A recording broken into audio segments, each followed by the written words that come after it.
ఈ విశ్వాసాన్ని మనం ఏం చేయాలి? కలిగి ఉండాలి. ఆ విశ్వాసాన్ని కలిగి ఉండాలంటే విశ్వాసాన్ని ఏం చేసుకోవాలి? మనం పెంచుకోవాలి. విశ్వాసాన్ని ఎప్పుడైతే మనం పెంచుకుంటామో దేవునికి రాజ్యములో సమీపంగా మనం ఉంటాం. దినము మనం ఏం చేయాలి తెలుసా?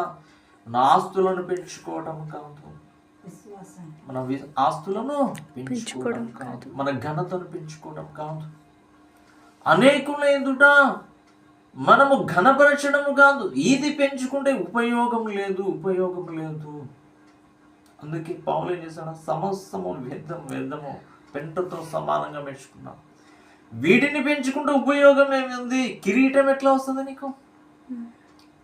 నీ ఆస్తులను పెంచుకున్నా, నీ ఘనతను పెంచుకున్నా, నీకు శరీరాన్ని పెంచుకున్నా నీకు జీవ కిరీటము రాదు, నీతి కిరీటం రాదు.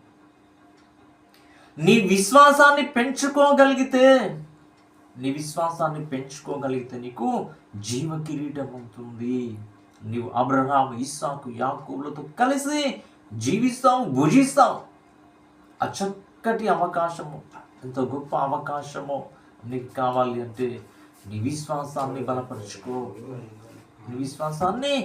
బలపరుచుకొని అద్భుతంగా నీ జీవితాన్ని విశ్వాసుల తండ్రికి అయినటువంటి మాదిరి అయినటువంటి అబ్రహాము, ఇస్సాకు, యాకోబులతో సమానమైనటువంటి విశ్వాసాన్ని